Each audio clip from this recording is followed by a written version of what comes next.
Assalamualaikum warahmatullahi wabarakatuh. Nama saya Mehmet Fadlan Poewang. Saya dari kelas HES semester 6 kelas A dengan NIM 22112018. Pada kesempatan kali ini saya akan menjelaskan mengenai sejarah dan asas-asas perlindungan konsumen. Nah, ketika kita berbicara terkait yang namanya sejarah, pada awal mulanya dan perkembangannya di dunia itu dimulai pada tahun abad ke-19 dan awal abad ke-20. Nah, terkait industrialisasi di Amerika Serikat dan Eropa, itu memicu masalah terkait kualitas produk dan praktik bisnis yang tidak adil ketika perkembangan bisnis di dunia itu semakin berkembang. Muncullah gerakan-gerakan awal perlindungan konsumen sebagai respon terhadap masalah-masalah seperti ini. Pada pertengahan abad ke-20, gerakan perlindungan konsumen itu semakin kuat, terutama di bagian Amerika Serikat dengan tokoh-tokoh seperti Ralph Nader yang mengadvokasikan terkait hak-hak konsumen untuk dijadikan standar perlindungan. Kemudian pada 15 Maret 1962, Presiden Amerika Serikat John F. Kennedy menyampaikan pidato penting tentang hak-hak konsumen yang menjadi tonggak sejarah. Pada tahun 1985, Perserikatan Bangsa-Bangsa PUN atau PBB mengeluarkan resolusi PBB nomor A-Res-39-248 tentang pedoman perlindungan konsumen. Nah, ketika ada hadirnya gerakan-gerakan perlindungan konsumen awal, salah satu contohnya itu adalah publikasi buku The Jungle karyanya Upton Sinclair yang mengungkapkan kondisi tidak sehat dalam industri pengolahan daging di Amerika Serikat, sehingga ini menjadi salah satu pemicu untuk terjadinya perlindungan konsumen yang perlu untuk diadakan di seluruh dunia. Kemudian tentang peran penting dari pidato John F. Kennedy pada tanggal 15 Maret 1962, itu menyampaikan pidato penting di depan Kongres AS. Dalam pidatonya itu John F. Kennedy itu menegaskan terkait 4 hak dasar konsumen, yaitu hak atas keamanan, hak atas informasi, dan hak untuk memilih, serta hak untuk didengar. Pidato ini pun menjadi tonggak sejarah dalam perlindungan konsumen, terutamanya di Amerika Serikat.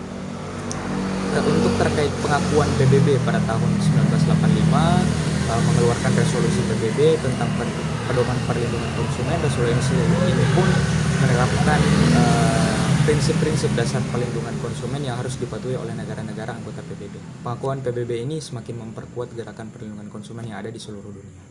Nah, dia mulai awal masuknya juga perkembangan di Indonesia itu terjadi ketika adanya Yayasan Lembaga Konsumen Indonesia atau YLKI. YLKI itu berdiri pada 11 Mei 1973 dan YLKI menjadi pelopor gerakan perlindungan konsumen di Indonesia. YLKI berperan penting dalam meningkatkan kesadaran masyarakat akan hak-hak konsumen dan mendorong praktik bisnis yang adil tentunya. Pada awal berdirinya, YLKI banyak melakukan edukasi kepada masyarakat dan mengadvokasi terkait hak-hak konsumen yang semestinya itu tidak dirugikan. Nah, kemudian ada pun upaya-upaya pembentukan regulasi itu terkait yang pertama dorongan untuk undang-undang. Sejak tahun 1980-an, YLKI dan berbagai pihak lainnya berjuang untuk mewujudkan undang-undang yang mengatur perlindungan konsumen.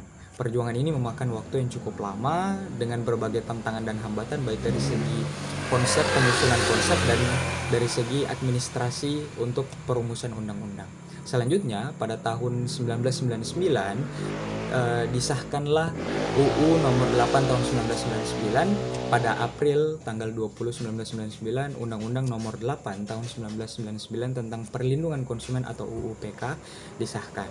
Undang-undang ini menjadi landasan hukum bagi perlindungan konsumen di Indonesia yang mengatur hak dan kewajiban konsumen serta pelaku usaha dan menetapkan mekanisme penyelesaian sengketa konsumen. Selanjutnya, undang-undang ini mulai berlaku efektif pada tanggal 20 April tahun 2000, 1 tahun setelah disahkan.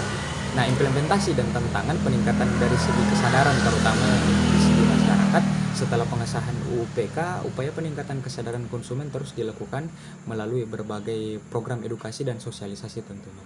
Memang terdapat tantangan dan dalam pelaksanaan untuk implementasi dari UU PK itu sendiri. Meskipun telah ada undang-undangnya, masih terdapat berbagai tantangan dalam pelaksanaannya seperti rendahnya kesadaran konsumen, lemahnya penegakan hukum, maupun kurangnya koordinasi antar lembaga untuk menjaga UU PK ini bisa terrealisasi di kehidupan yang nyata. Terdapat pun ada wacana untuk revisi undang-undang. Dengan perkembangan zaman yang terus berubah, undang-undang perlindungan konsumen pun dirasa perlu adanya revisi agar tetap relevan dengan keadaan.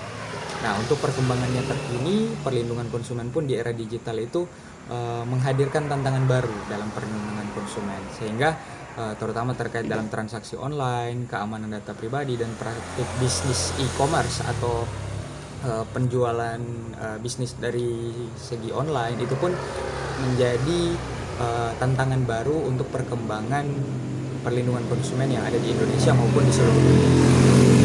Yang kedua, adapun asas-asas sebenarnya dalam perlindungan konsumen yang kurang lebih secara umum telah terjabarkan dalam Undang-Undang Nomor 8 Tahun 1999. Yang pertama adalah asas manfaat. Yang dimaksudkan dalam asas manfaat adalah mengamanatkan bahwa segala upaya dalam penyelenggaraan perlindungan konsumen harus memberikan manfaat sebesar-besarnya bagi kepentingan konsumen dan pelaku usaha secara keseluruhan. Kemudian asas keadilan yang dimaksudkan agar partisipasi seluruh rakyat dapat diwujudkan secara maksimal dan memberikan kesempatan bagi konsumen dan pelaku usaha untuk memperoleh haknya secara adil. Yang ketiga adalah asas keseimbangan yang dimaksudkan untuk memberikan keseimbangan antara kepentingan konsumen, pelaku usaha, dan pemerintah dalam arti material maupun spiritual. Kemudian yang keempat, asas keamanan dan keselamatan konsumen dimaksudkan untuk memberikan jaminan atas keamanan dan keselamatan kepada konsumen dalam penggunaan, pemakaian, ataupun pemanfaatan barang yang dikonsumsi atau digunakan. Yang terakhir, asas kepastian hukum dimaksudkan agar baik pelaku usaha maupun konsumen menaati hukum dan memperoleh keadilan dalam penyelenggaraan perlindungan konsumen, serta negara bisa menjamin kepastian hukum dan itu harus sesuai dengan tujuan perlindungan konsumen. Kurang lebih yang seperti itu yang bisa saya sampaikan. Mohon maaf apabila ada kesalahan. Assalamualaikum warahmatullahi wabarakatuh.